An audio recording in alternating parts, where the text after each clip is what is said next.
Okay, and the game is starting. At 3-4 still for Ousadia Alegria. Let's see how QueNDi is trying to come back. Obviously, both players playing the Byzantines as they were forced to, and we see a stable start from Rage against a too stable approach from Miguel here.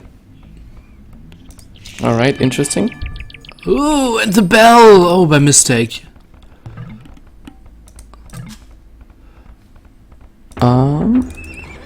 Alright, now I see it. It lagged a little bit behind for me. Alright. Okay, so welcome live now. As we can see, Rage is going for the 3 stable and 5 Rex approach, followed by 6 archeries. Miguel is going archeries, yes, for the 5 stable 1 archery approach, so no Rex for him. Oh, that is very interesting. I haven't seen too many Byzantine wars, I have to say, but usually it's like what I've seen. It's basically paladins and then followed by arbalests into cataphracts and siege rams or something like that.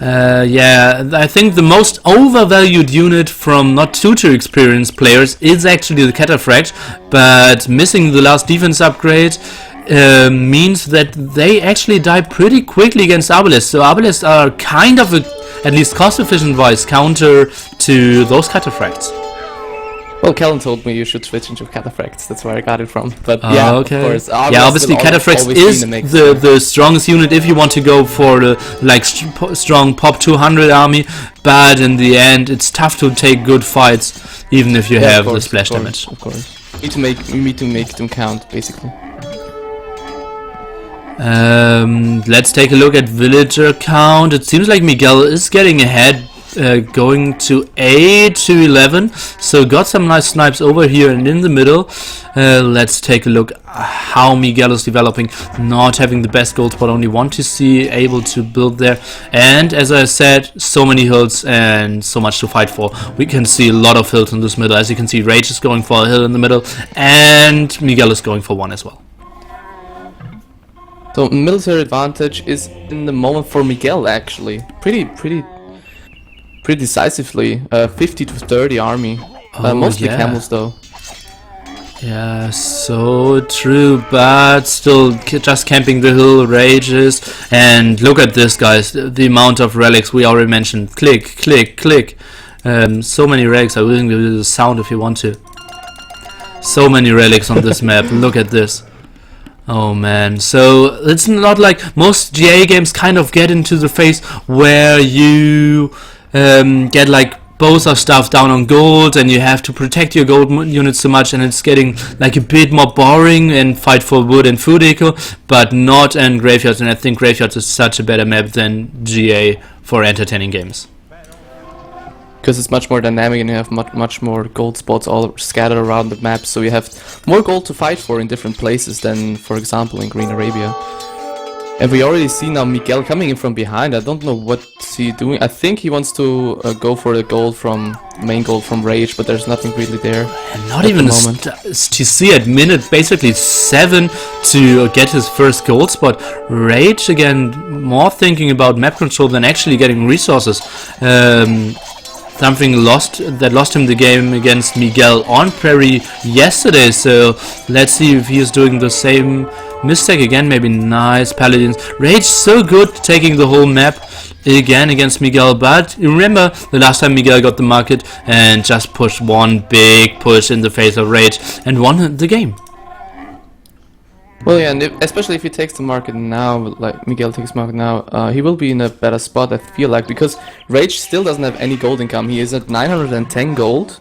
He will soon run out, so if Miguel gets the market first, Rage doesn't have the opportunity anymore.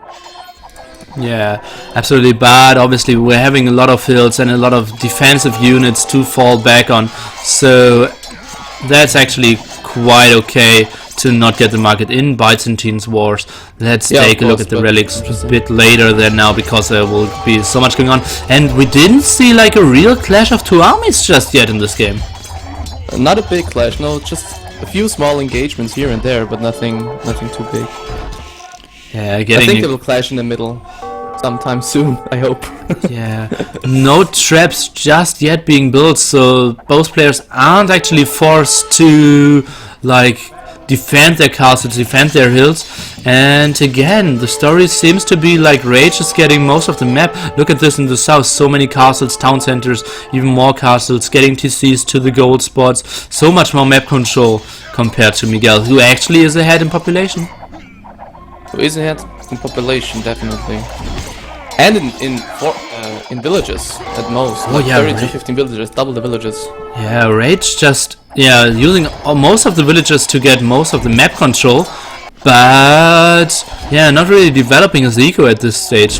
He's building like 6 town centers at this time. 3 over here, 1 over here, 1 down, so counted 5. And let's be this. No, it's a market. Okay, so it seems like Rage is getting the market. Yeah, he needs to. He doesn't have any villager mining gold at this point. Okay. He needs the market if he... I think, if he wants to hold on. Take a look at gold collected from Rage pretty soon.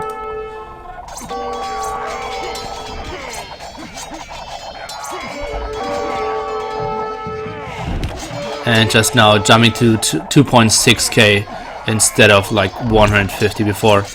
So Yeah, he absolutely, took the market. yeah, using it a lot, selling a lot of food, a lot of wood. This you see, so many nice ratings, but Miguel did defend on the right hand side pretty nicely and is keeping the pressure here.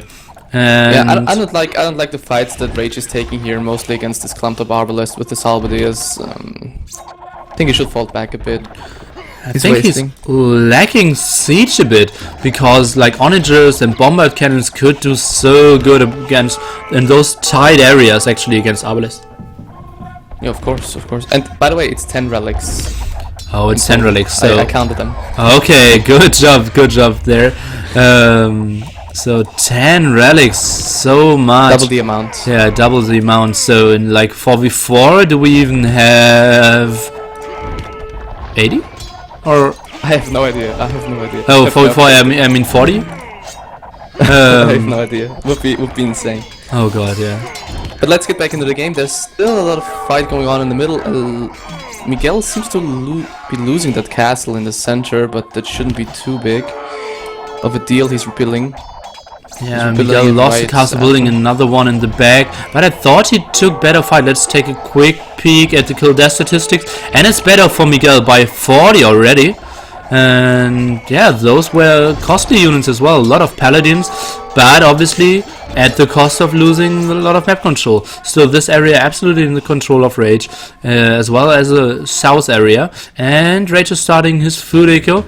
Let's take a look at Miguel only having 1 farm at this stage. 1 farm, but 4k more food than Rage because he didn't use the market. Yeah, so He doesn't quite need it yet, but he should start soon. As for Rage, actually, he has built quite a decent eco. He is now caught up in villager numbers and needs to build up in food economy, and then he will be set up for the late game, I think. Indeed, and still not losing too many units, so great stuff here. And look at this, population 100 against 155, and military count is just devastating. He lost all the army.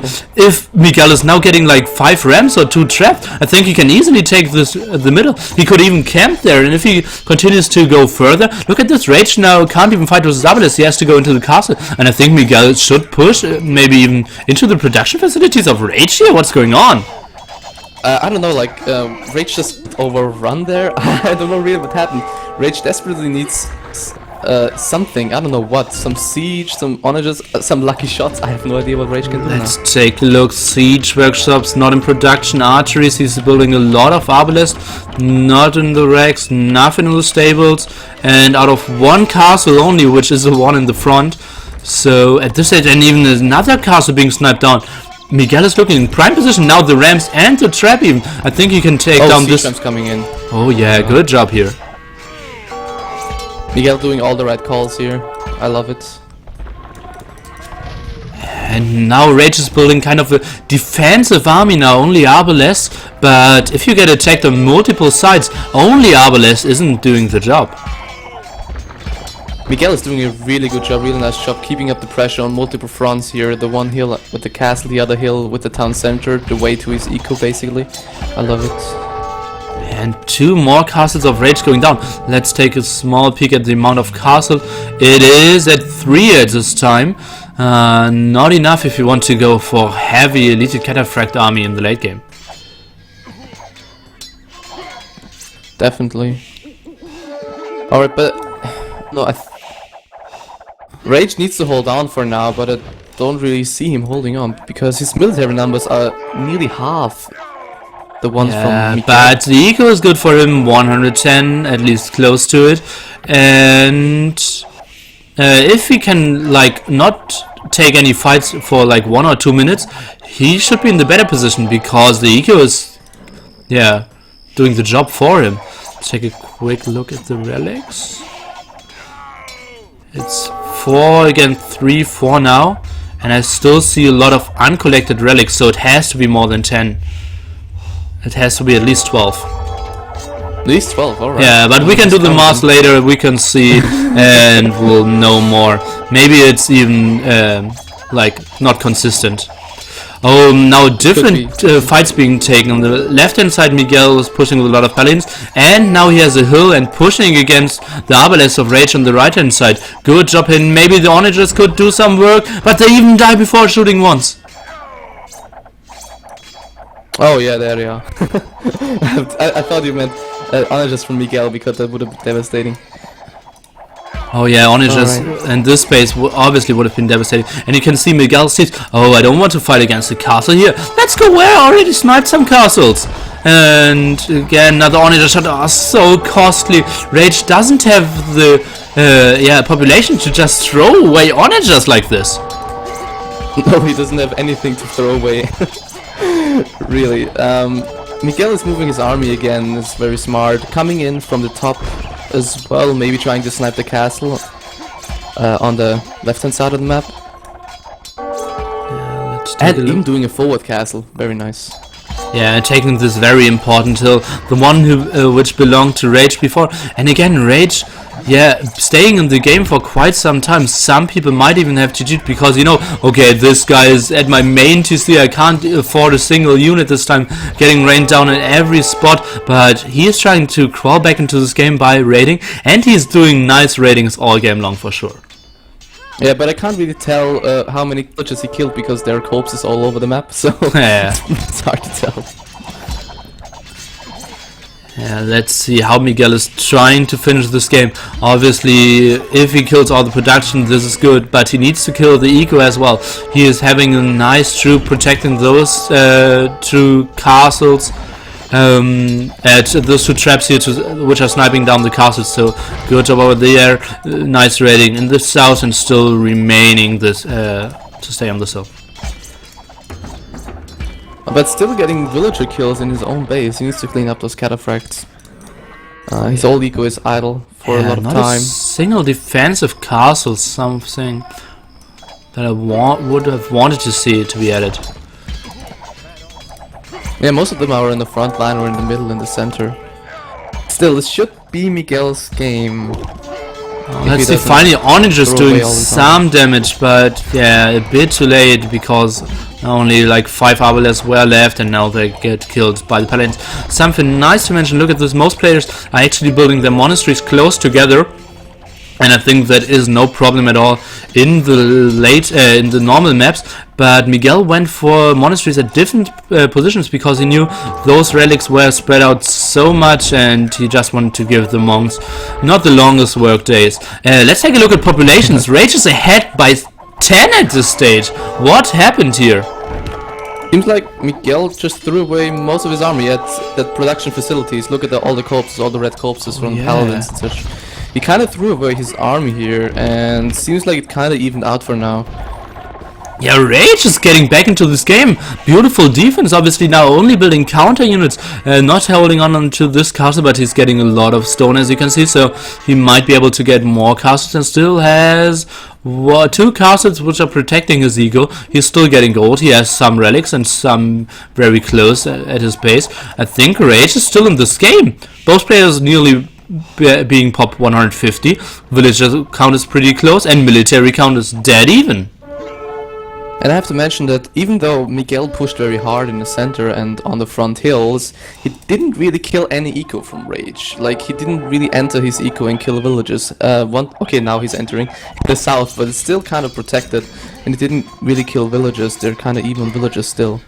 Yeah, some Arbalest, but they did not do the job. Obviously, some Cataphracts clear up those 4 Arbalest just instantly. And another raid! And finally, Miguel is building a castle here. But a bit too late, if you ask me. A lot of villages already went down. And look at those farms, not the prettiest ones. No, pretty scattered around his base. And I feel like Miguel is pushing on the wrong side. He's pushing the production facilities, but they can be replaced. I think he should push either ones of the economy from Rage. Yeah, maybe he was just lacking a bit of siege, because Rams actually could have taken this out quite easily, only fighting against Halberdiers and Arbalest, and now he's getting like 3 Rams already, so that's a good thing. Maybe even attacking those houses, and he's only 135 out of 170, so that's a good approach as well. Now I think he has the Arbalest numbers to snipe down most units which are coming out, and even some Paladins doing the job. Now the supply difference is just so much high, 180 against 120. And Rage trying to claim the gold on the right hand side of that. Doing a great job setting the Cataphract. But he needs to be aware can't afford to lose his main base. There's no way. Yeah, he does not have anything to produce if he loses all those. He is now building a 3rd defensive castle. But as we already mentioned, Cataphracts only against Paladins and Arbalest, not doing the great job. And Rage realizes exactly that. And it's GG, well played. And GG, thank you by Miguel. Yeah, well played. Well played indeed, taking this hill, one good fight, such a good army control at all stages, and Rage, again, doing the kind of the same mistake like on the Prairie game. Just taking too much map control and just not having enough focus on the main fight. Well, yeah, we saw 2 ways of approach here, or with different ways of approaching this game. Like Miguel more in the center, pushing in the center, and Rage taking the map control. But I think Rage was too overconfident a little bit in both games, maybe. I'm not sure. Maybe, yeah. Just instead of, obviously, if you would take too much map control, or a lot of map control, you need castles on those hills. But he just lacked castles in the middle, and only one castle can easily get pushed off of it. And yeah, if Rage had like 3 castles here, the one push where he had like 40 Arbalest left, Miguel, that was, yeah, would have just not be as effective, and Rage could have retaken this hill. And I think the lack of siege all game long from Rage really was bad for him as well. Alright, let's get into the next game, I guess, I say. Okay, so obviously Miguel, better kill statistics, obviously sniping so many villagers down. And not the greatest food eco. Rage did a way better job there. And Rage got more gold, obviously we're getting so much more map control, getting the market. So let's take a look at relics. It was only 4 against 3 taken, so I think there were 12 relics at this map. But yeah, oh no, I could recount it again. So yeah, the gold wasn't too important at this stage of the game, at least not concerning relics. So I count 5 neutral relics left, so we had 12. Let's jump into game number 2. We will have, I think, let's go into the, I think it's a Frank War of Knowledge against Brew on Green Arabia. No, it's a Goth War. It's a Goth War, okay. It's a Goth War. Okay. Yeah, as you can see, the settings in on the overlay. Yeah, tell me something about Brew against Knowledge on Green Arabia Goth War. Well, Brew had a big upset in the group stage where he beat Jitba in the Goth War. He did a very great job in beating him and playing there. And in the Goth War, food economy is really important, and that's how he beat Jitba, basically constantly raiding his food economy and not letting him build up anything. So I guess he could be a threat against Kellen. Food eco being important.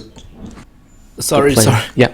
Food eco being important indeed. And guys, don't wonder why we are not updating the score. It is still 3-4 because only the team who gets 2 or 3 wins out of the 1v1s will get a final big point, which gives them another step of becoming the Uprising Champions 2015. Let's take a look at the approach of Brew and Knowledge. And obviously we have to take a big look on how those players are getting their food eco up and trying to protect the food eco, because as I already said, it is key to victory. Basically, it's a best of 3 for a point in the best of 11. Exactly that. So we will see obviously a house and 2 racks against Bruce going he's going for 2 racks as well, and he's building this with a third villager. He was building a lot of buildings there. Cannon always approaches with a 4th villager, and so close houses. Okay, let's see. Obviously you start with 1 halberdier in the defense and then just do 15 huskarls, pump them out and just press them into the face of your enemy, the 1 huskarl being for the defensive against the hussar. Yeah, and let's see if they can snipe any villages, because villages are of course very important in the start, as we already mentioned in the other games. So these games can be decided very fast if you're not careful. Yeah, absolutely. Especially if you take bad fights against a chunk of scorpions. The big thing now you want to do is like huskarls, you want to send them to raid because they're faster and produce so fast, and champions are a bit more cost efficient against huskarls, so they will be used for defense here. As you can see, beautiful move, huskarls running and champions standing. Something you don't see from Brew at this stage, and he might lose a lot of villagers for this. Yeah, it's so funny to see this huge stream of just infantry going throughout the map. It's pretty funny, but a little bit too many huskarls for my taste from Brew here, as you already mentioned. Yeah, he went for 6 kind of defensive barracks, and Knowledge went for 5 racks and 3.001 siege workshops, maybe 4. But still, even though Brew has more barracks, as he's lacking military at the moment, Kellen is a little bit in front, so it doesn't make that much of a difference, it seems. Oh, and Brew doing a great job sniping a lot of villagers, as you can see on the right hand side, sniping some on the left hand side as well, and even, Knowledge is sending more villagers into the death. Now it's 6 villagers for Kellen here against 9 of Brew. I thought the start would have been better for Kellen, but I was wrong. No, Brew did a very good job with his huskarls, actually, spreading them all around Kellen's map, and Kellen once told me he has a plan for every single villager, so he only uses 1 villager for each task. So if you spread them around, spread the units around very nicely, you can snipe a lot of them if he's not careful. Yeah, absolutely. They will build some over here, castles, town centers, some more siege workshops, and some villagers still should be in the job of building houses, but he's focusing on building town centers and castles now, thinking about the long game and a lot of farms obviously. Now trying to take the hill, but so many scorpions being here, I think this is a not cost efficient fight for Knowledge, and he's retreating. Not at all. Yeah, he's retreating. Brew very nicely trying to take the map in the north and the south. He kind of got denied in the south here. The barracks are getting destroyed by the champions, but he's still making more and more sneaky barracks. Look at that. He wants to get the raiding in the later stages. He's already preparing. Yeah, so good indeed. But Kellen's eco should be pretty well protected. I would love to see some more castles, and as you can see, now he's building, like, it feels random castles in nowhere, but you will see how an empire of farms will be, just appearing and surrounding this castle pretty soon. Let's take a look at the big fights in the middle. At the moment, Brew pushing a bit, just having more scorpions and more huskarls, which are obviously so much more mobile. Now Kellen destroying the houses from Brew. That's pretty funny. In the back of his face. Yeah, just sending them there and not giving them another task.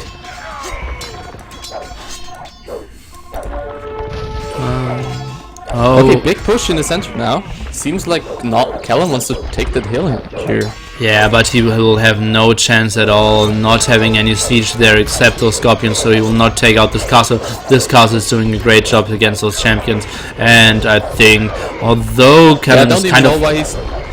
Yeah, he's winning that fight, but I don't even know why he's taking it for so long. He could have retreated by now.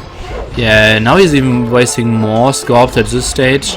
Yeah, not sure if that's the right decision. Obviously, Brew needs to send some units at one point, but actually, if you think about it, if there are no traps or bombard cannons coming in, it's totally fine for him just to let Knowledge camp there and lose everything against the castle. Yeah, pretty much. And he's trying to get a little bit of raiding in the back of his fist, but Kellen is aware of that and sending some champions. And if you look at the mini-map, Kellen is all over the map. Look at that. He's doing a really good job scattering his army around. Yeah, great job there indeed. Just sending small troops everywhere. Just sending some over here, but that's not a small troop. That's a good amount of champions on the left-hand side. Some barracks did send some champions in the back. Some approach the fight here. Let's take a look. Bruce building some as well. And now finally Knowledge is building those traps in the middle. But a bit too late. All his army died in the middle there. Let's take a look at Bruce Eco. Yeah, Kellen now denying town centers from Brew. Very late town centers in comparison to Kellen actually. And Kellen now finally switching into champions. Yeah, Brew, that is obviously champions performing better against Huskarls or champions themselves, but being more vulnerable against scorpions. So it is tough to have a good unit composition in Ghost War. Some people might say it's pretty simple, it's only 3 units, but yeah, just taking good fights isn't that easy. Yeah, and Brew with a lot of scorpions, kind of a lot more scorpions than Kellen actually, but he's not putting them too much to a use for now. Yeah, kind of forced into his own base. Yeah, obviously scorpions being great in the fight itself, but very immobile, so taking good fight it's tough with it. Yeah, of course, and you can't really push with them, especially against castles. They're pretty useless against them. So let's take a look at the ecos. Knowledge was 20 farmers, Brew was 9. Gold isn't too important for now. Knowledge was 15, 23 for Brew. And the villager count in general is pretty low for Brew here. Let's take a look at the total count. And it's only 54 against 59, so both players being pretty low there. Can you look at the food count from Brew? It's only at 8 and he's on 7 farmers. Yeah, so tough. Some players even decide to go, some farms being added now. So yeah, he actually needs to camp now. He has a good army to camp. As you can see, this middle is pretty well defended, but he will lose on the left hand side. But again, Knowledge lacking a bit the amount of siege to actually kill those castles or town centers. He's now moving in with some, he has produced some trebuchets, but they're not being used at this point in time. In the north he has 2 trebuchets as well, sitting with an army of Huskarls and Scorpions, but he's just waiting for the right moment to move in. Yeah, it's tough to move in. Oh, and now Brew is giving up this hill. Not really sure if that's the right decision, but he thinks, okay, I need to defend against this left hand side because I absolutely want to keep this town center and all the food eco. And as you heard, a relic got picked up, something we don't see too often early in Ghost Wars, because food eco is so much more important. But that might now the right point for Knowledge to move in onto Brew now that he sees his main army moving to the south. Yeah, exactly. Having some traps prepared and some units on patrol.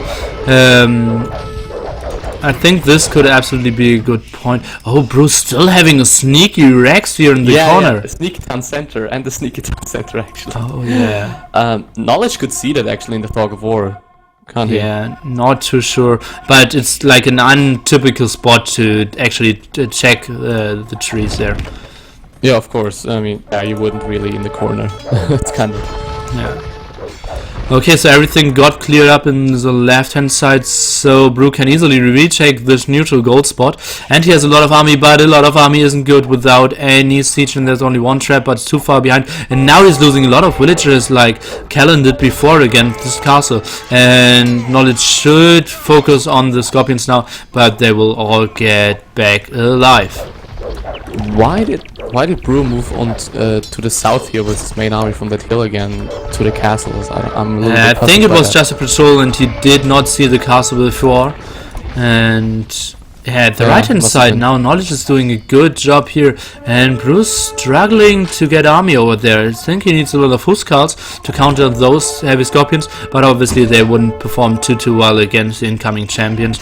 Let's take a look at the population. It's 189 basically to 130, with a military difference of 112 against 49. So much more army for Callan here. And a much better economy for Callan, and much better resources actually for Callan. Villager numbers are pretty even, though the income seems a lot better for Knowledge at the moment. Yeah, indeed, Knowledge is food eco. As you can see, I told you those two castles now, a lot of farms around them, and even the relics, being secured, and even some Scorpions and Oranges left behind to get everything up. Some nice farm eco all around, so if the enemy decides to raid once, you don't lose all your farm eco. If you have all your farm eco clumped up, you always want to spread it out. That's so much better in Gospel. And what Knowledge does really good, what I've noticed in his recorded games and his games, is he places his farms very efficiently in comparison to most DM players, so he's not wasting a lot of space most of the time.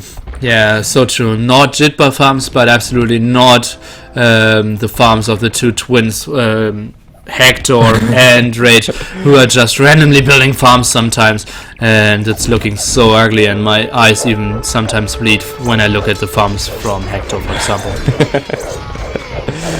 Yeah, it's actually an... Oh no, good surrounding from Muscat. nice Sorry to interrupt you, but that's a nice play by Callan here. Just sniping down all the champions, and now he's surrounding all the Scorpions. Such a nice move, and even the Scorpions, couldn't do anything actually at this stage. The traps could have helped out, and now let's take a look at the population. 90 ahead for Knowledge. I think he's such a good spade. Now even doubles the supply. He's winning at the right hand side as well, losing all the Scorpions through, that is, and he does not have enough resources and not enough production. Look at this, actually at the limit with food, gold and stone. Only 95 population. I think it's looking pretty bad for Brew here. Yeah, this is GG. It's 6 military to 120. Oh Again. god. Yeah, and We can call it now. yeah, the last defensive castle even going down, not having any stone at all to repair, even getting all those villagers into the sea. He's actually saving them, or saving their lives, but not the eco. GG by Brew. Convincing game by Callan here. Oh yeah, he was all over Bro the whole game. It was very convincing win. And he never let any doubt come up about his victory. Yeah. At some stage he took bad fights, I think, but this forced Brew to have all his units in the middle, and he was kind of scared at a time when he couldn't get his Furik up too well, and yeah, Knowledge has never overproduced too many units to get his Furik up, and Brew just had the problem of, okay, I have no food now and no farmers, so he actually bought food to build new villagers and losing villagers at the same time. So this just blocked his economy so heavily. As you can see, food eco exactly displays this. So much better for Knowledge here. Wood being collected better for Brew, but the rest better for Knowledge here. Military count should most of the times be pretty even, and as you can see, a bit better for Knowledge, sniping villagers and taking better fights in the end. So we are at 1-1, and we'll go into all-deciding last game. Which is Saracen War on the map pack. Exactly, and the two remaining players are Tattoo against Ruben Stock. Your predictions? Rubenstock should be the favorite, I think, because he's such a... How could I put it? nicely. It just like Saracens, he loves them so much. He plays them all the time, I feel like, and he has so much experience with them. I think he has a slight edge over Tato in this game. Okay, yeah, obviously, like we pointed out yesterday, and especially Shine is a huge fan of Roomstock's Saracens. They're so good, he's so viable, controlling his units properly, and getting the market when he needs to, controlling onagers, and yeah, but Tato showed great performances as well. So much map control, and just, yeah, kind of reacted so good in so many 1v1s. Something I was absolutely surprised, because he is probably the one with the least deathmatch 1v1 experience from them all. Well, especially now on map pack, I think the more experienced RM player should be a little bit more favored. Maybe. Because it's kind of a map which even the Emmers aren't really used to play. Yeah, and both players obviously having a lot of random background. Of course, yeah, Roomstock also RM experience as well as DM experience. So he's a very good overall player, we can say. Makes him even a better draft than he actually is concerning only skill, if you want to say it. So, being 1-1, the deciding game, who will take it? Will QuEnDi even it out with 4-4, or will they go down even further, being the deficit with 3 match point for Ousadia e Alegria? We will find out extremely shortly. I am loading the record now, and it is Tato against Roomstock. We are launching the game.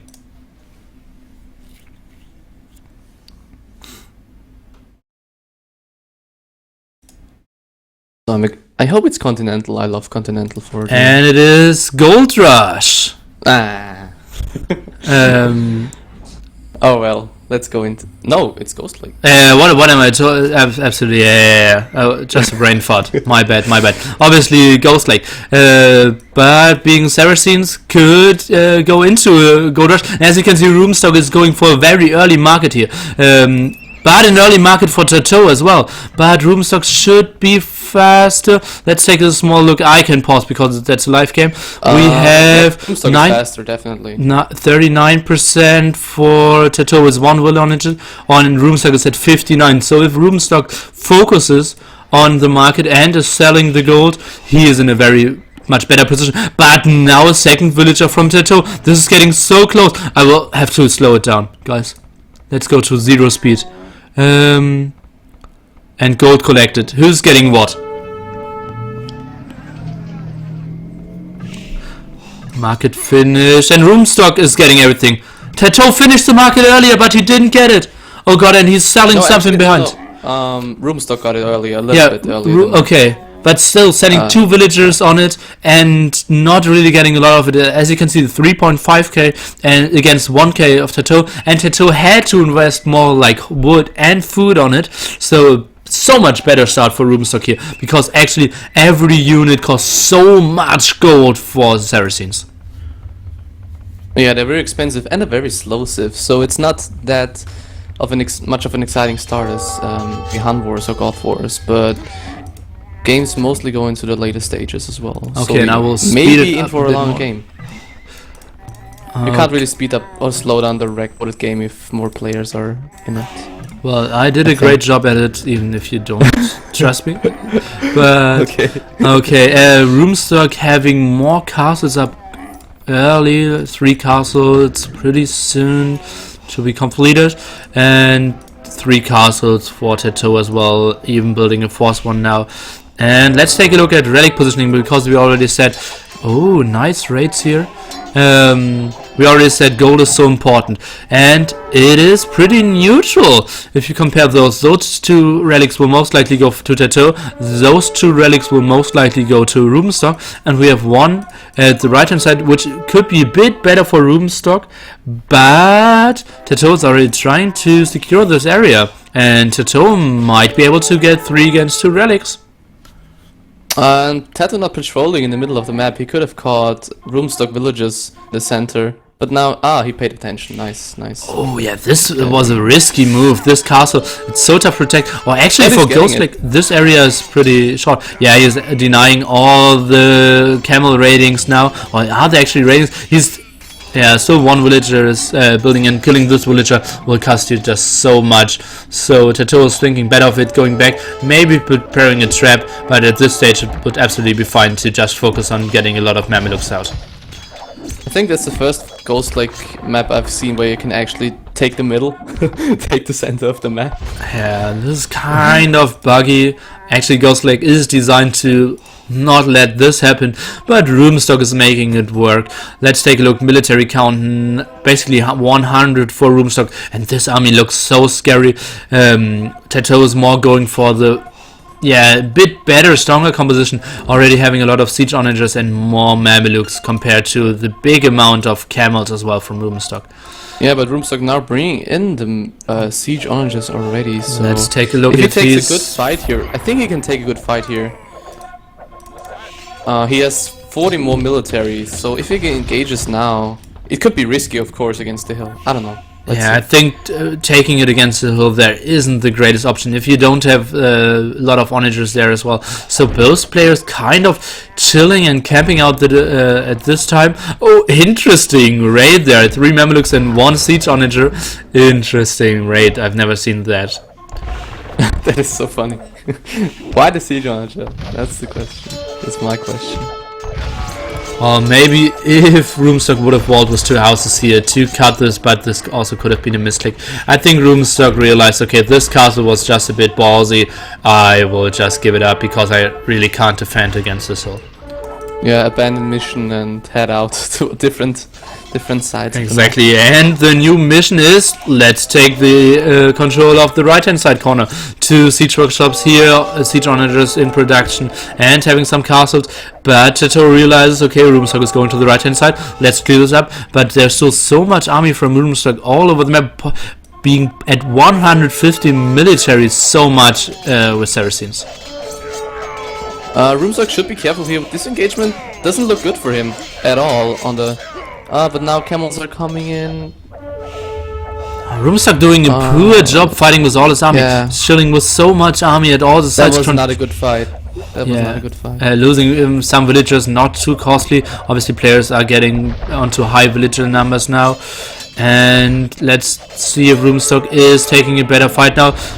Tato was trying to get this relic, but not for now, being sniped down by Roomstock. Roomstock is taking this fight, I wanted him to, and still so much army just now arriving at the fight, and Tato is retreating, trying to get more siege onagers out, trying to get on the small hill with his Mamelukes, and Roomstock realizes, okay, I can't take a good fight over there, but intercepting some reinforcements here. Nice move by Roomstock. Roomstock still with so much more army supply than Tato at this point, especially more heavy camels, which can snipe siege pretty well actually. Yeah, and they aren't performing too shabby against Mamelukes, at least in small numbers, and if they can close the distance as well, and now they actually can close the distance. Patrol from Tato. It seems to be fine for now, yeah. The siege onagers doing a great job in holding the position here. And Roomstock now still wasting so many units and not getting any relics, and as you can see, Tato already secured 2 relics and 3 relics are still neutral. The neutral gold spots are on the right hand side and on the far right hand side if you take the position of Tato. Let's see if Tato is able to snipe some traps and some villagers.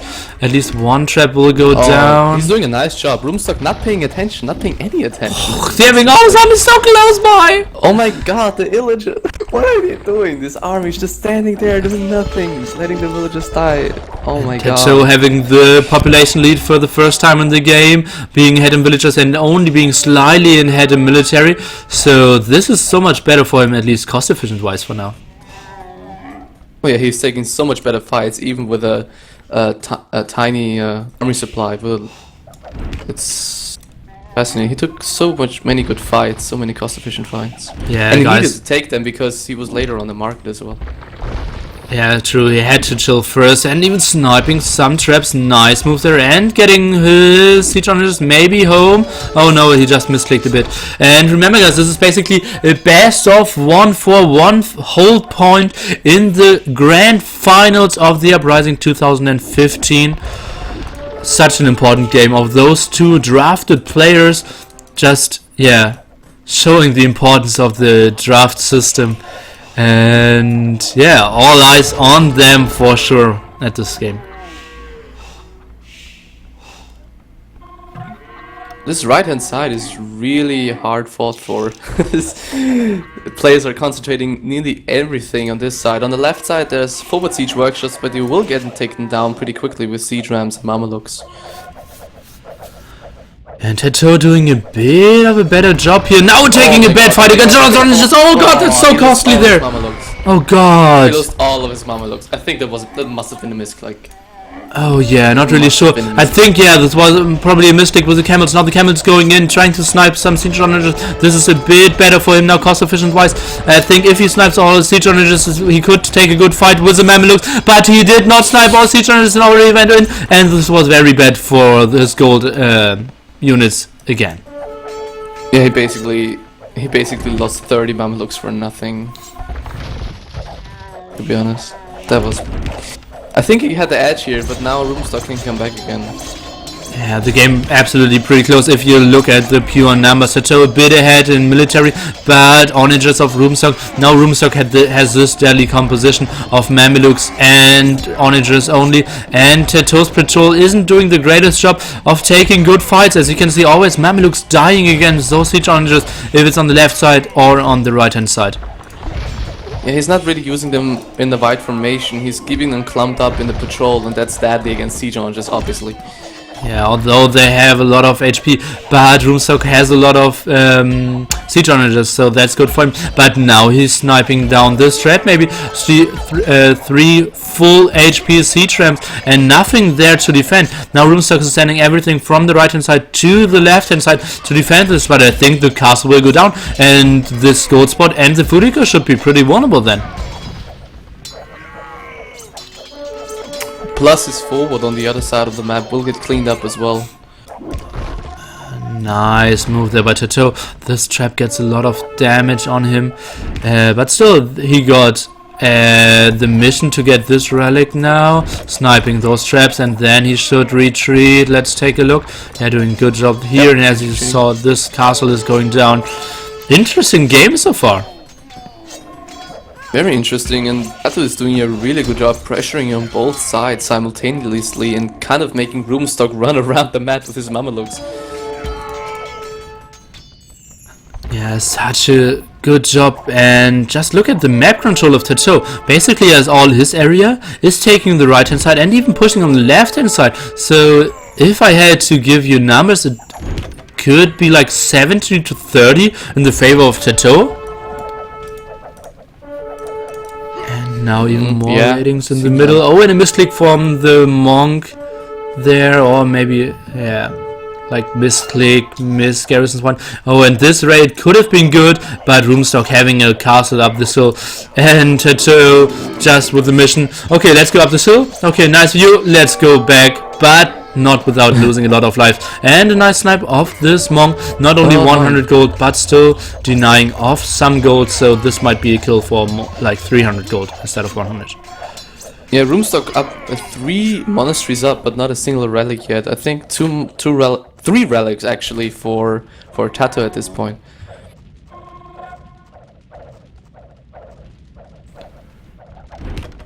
Oh, a nice army now from Roomstock, and I think he will snipe down those two castles. Tato needs more and more siege onagers. Tato absolutely at the limit with food and gold. Let's take a look. He's trying to micro. Push this back. Oh, and sniped all the siege onagers. Now he could take a good fight. He has so much more army now, but he decides to snipe the traps first. He could have sniped down the Mamelukes, because now the Mamelukes can retreat. The traps would have went down anyways. I think not the greatest focus there. but obviously gives him the save for his castle. And as you can see, he absolutely wanted to save this castle.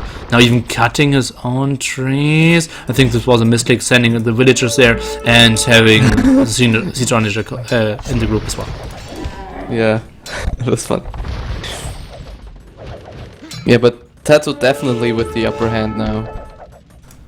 It's so hard to push though. Yeah, absolutely. The defense. Oh, some speed walls, but not being finished. But I think will not matter too much. The villagers aren't. Oh, there's not too much eco behind there. So. And as you can see, Tattoo got this relic. Nice snipe there. And Roomstock still having like 2 in his control, as you can see, but not having them in a monastery will not give him gold just yet.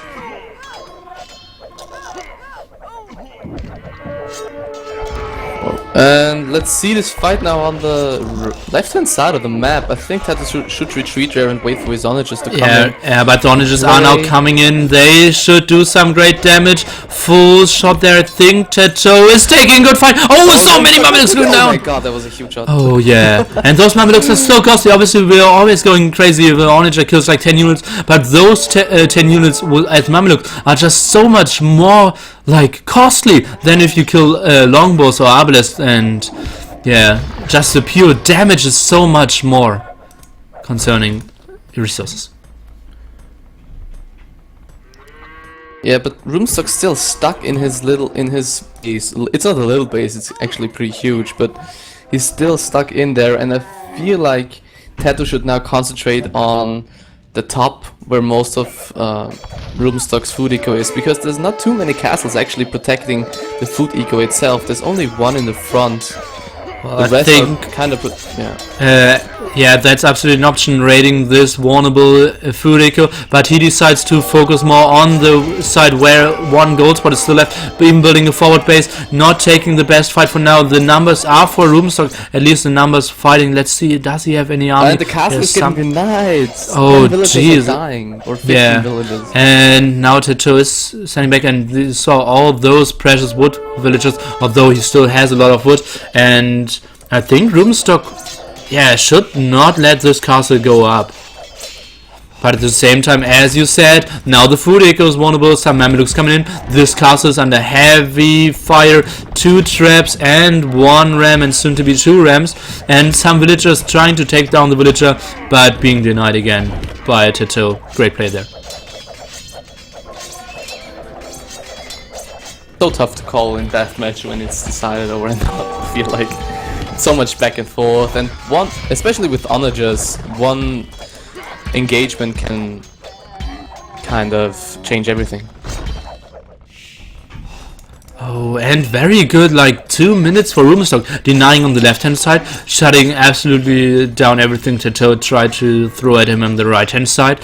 So great defense for Roomstock, although he's behind in total population, but that's only villagers. Military is in favor of him, and yeah, he just fixed a lot of villagers, idle villagers, and is getting back his gold spot.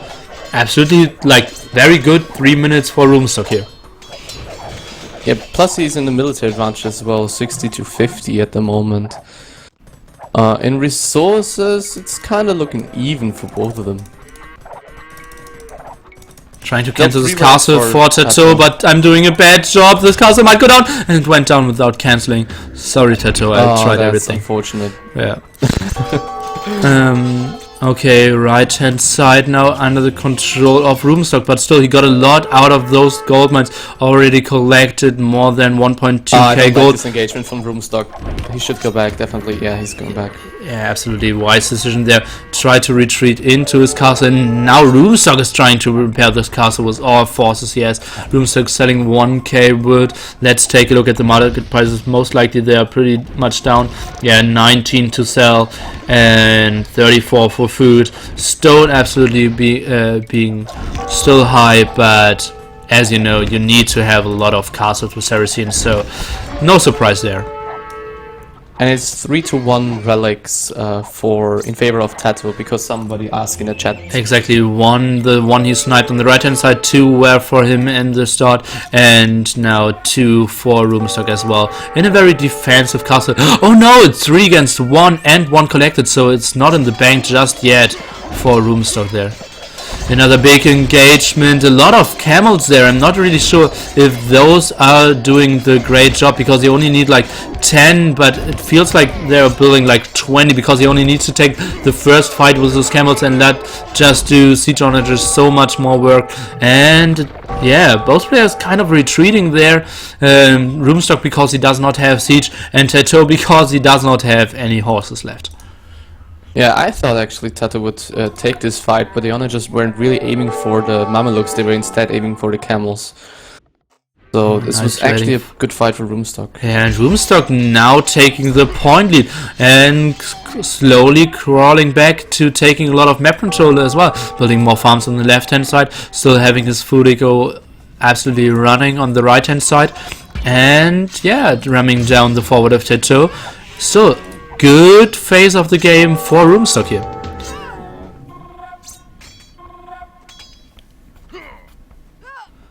Still a stalemate on both sides, it seems. None of the players really able to push. Oh, so much pressure on both players. This point is so important. Either going to 4-4 in the overall score or being ahead 3-5. So Roomstock absolutely knows this game could count so much, and obviously every bad engagement now counts so much for the big tournament championship. Let's take a look. Roomstock not taking the best fight, and he knows he's retreating, but he still has a monk in his crew. And Tato in it. Oh my god. Oh yeah, but Tato actually did Roomstock a favor there, killing the monk first, and then the rest of the army could have went to just could have went home a bit earlier. Now the second relic collected and brought home for Roomstock. So now we are finally 3-2, and nice raids by Roomstock. So maybe some just raids. Wanted to mention it. Yeah, exactly. Defensive stables now coming up. Maybe he wants to do some camels to prevent this raiding from happening. I'm not sure if that's the right option. Even pikemen aren't too shabby, to be honest, because like defensive camels, I think they're extremely effective, but I'd love to have all my gold units at the front. Oh, now Roomstock had a lot of hussars in the main fight, but he saw, okay, this guy isn't pushing me, let's continue some raiding. Oh, and he will do a lot of damage if Tato isn't careful. That is a lot of hussars. 3 camels won't be enough for that, I think. Yeah, 2 now more he's bringing coming. more and more. Yeah, and those camels are just shredding through the hussars, and now even sending 2 more camels. I think Tato will take this fight quite easily without losing any camels, and only losing like 10 villagers, so that's okay for now. And returning the favor, raiding some on the right hand side, but the castle placement is a bit better for Roomstock here. Or actually the farm placement, now because pushing again on the left hand side of the map while all of this is going on. There's a lot of things going on all around the map, and seems like this time I think he will take down the castle, definitely. Yeah, both players absolutely playing the hard out, fighting in the base of Tato, fighting in the base of Roomstock, kind of fighting on the left hand side as well. Tato being at the max, Roomstock being at 175, close to 200 pretty soon, and both players know how much is on the line.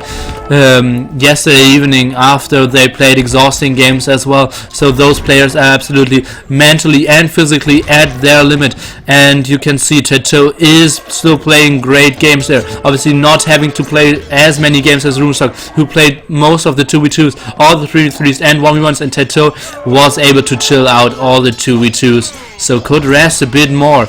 And maybe this might be a small advantage for him here. Yeah, it's not. I think it's not a small advantage. Actually, it's quite big. Now taking most of the map, and seems like Roomstock is forced to camp for now. Needs to take a good fight. He needs to kind of stop this push from happening. Well, at the moment it isn't too bad, because all the villagers just died anyway, so 2 siege workshops can easily die, the monastery can die, so he has still like 30 seconds time before he actually needs to take a fight. At the moment he can still camp, get his army straight, and then now take he the good seems fight. to be engaging a little bit, but I don't feel like Tato should really engage those 3 castles. 3 castles is a huge thing to get down with his army behind it. And as you can see, Tato is going down, sending all his Hussars in the back base of Rubenstock, sending back his traps, sending back his Mamelukes. He absolutely listened to you and is taking the, at least gold-wise, great decision, because he knew Rubenstock was preparing a big army there. And personally, I think Rubenstock is the best guy if he has time to defend slow pushes, because he's so good at killing villagers one by one, building one big clear up army and then freeing himself, and then afterwards getting into a healthy eco again. But that's not the case for now, and now he's getting raided so much and no defense there because he has all his army at the left hand side. Now Tato should realize, okay, this army just left the middle, I should send everything to the right hand side, or now send up my traps. But he's not doing anything, but at the same time he's killing so many villagers. The population of Rubenstock just dwindling so hard. He's going down to 84 villagers, producing out of every TC, I assume. Now let's take a look. Oh, building 15 villagers out of all the TCs. What's going on here? God. If all those went so through, many villagers queued up. yeah, if all those went through, he would have went to 300 population, it feels. And now the traps are coming, and they should snipe themselves another castle. This is an insane game. Wow, it's incredible. That's great play by Tato. Yeah, just playing ping pong with Rubenstock here. Attacking on the right hand side. Now Rubenstock defended on the right hand side. Now he's attacking back on the left hand side like he did before. Just so great play by Tato. And remember, Rubenstock got the market and he had such a big army at the stage. So just so great control of all the fights by Tato all game long here.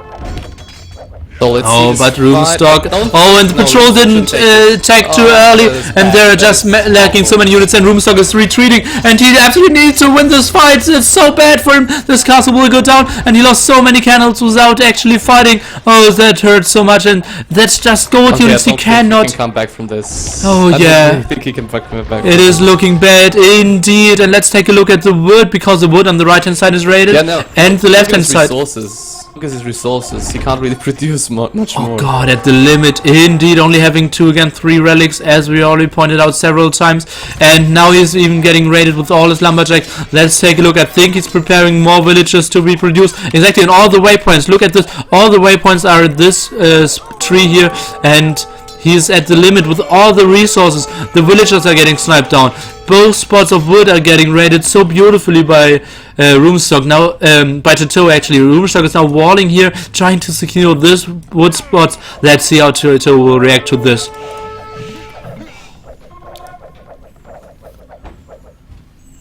Oh, and look at Tato's resources. They're beautiful. Tato's resources. Oh yeah, indeed. Food. Absolutely, healthy resources, indeed, and still having so many like unprotected or like defensive wood spots. Hussars patrolling, so he does not have to care at all, like getting wood and getting spots. And looking at this, I think it would even be a better choice to snipe down those 2 lumber camps instead of the castle. And I think that's something I never ever said before in my life.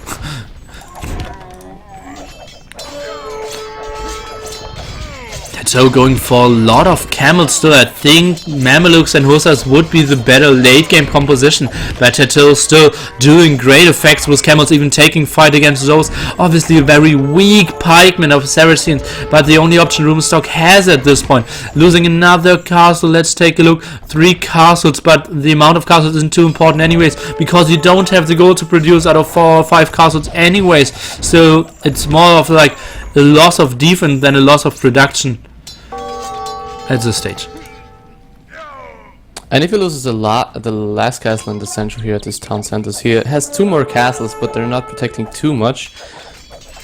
His food economy will basically be open to any raiding, even more raiding actually. Yeah, tearing down those walls helped absolutely. Now he's sending so many villagers here, but they're exposed again. And Tato should realize, okay, I killed a lot of villagers on the left hand side, and it seems like he absolutely wanted to get a lot of gold. So it did see like he wanted to get a lot of wood. So I maybe should send some hussars again on this side. And he is, but the pikemen are doing a good job of defending the raids. Yeah, and a lot of pikemen actually from Roomstock. Look at this. I think like 30 or 40 pikemen all throughout his economy. It's pretty funny to see in the Saracen War. Yeah, absolutely a very weak unit, only countering hussars and maybe a bit counter of heavy camel against heavy camels. Now Roomstock 160 of 180. It's not looking good, although he still has quite a okay army there with pop 60, but the army is so weak. Only the army count is actually good. Now, yeah, absolutely being in the production offensive siege workshops, I think we will see more rams, and those rams are going ham at the houses now. Let's take a look at this. It's 162 out of 155, killing all the houses of Roomstock, and he will just not be able to replenish any of those. More rams, great job here. And now Tato could even decide to, okay, let's snipe down those lumberjacks, and let's even snipe down those trees, because Roomstock not only needs lumberjacks, he also needs wood to actually chop, and being the knight on the left hand side means he only can get them on the right hand side, but Roomstock realizes no eco at all. Let's GG. QueNDi A takes the point due to the wins of Callan, Knowledge, and the drafted player Tato, who did beat the, on paper at least, more experienced Roomstock with great control, great fight, great judgment of fights, better siege onager shots, and I absolutely did love his play. Yeah, I'm pretty surprised that Tato actually took this game from Roomstock. As I said before, Roomstock was the favorite for me, but Tato just took so many good fights except for the one with the siege onagers, and I think it really was down to this right hand side where he held for so long, and this gave him map control throughout the game. Yeah, and remember, Roomstock got the market, but still, Tato getting 10,000 more gold. He obviously had the 6 extra piles from the neutral gold spots, but it seems like he sold so much more wood and even more food, so he could achieve those strong. Actually, although they were out of gold for quite some time, this army is still looking pretty strong. A lot of heavy camels, a lot of Mamelukes, still rams, some traps, so he balanced out the gold eco for sure here.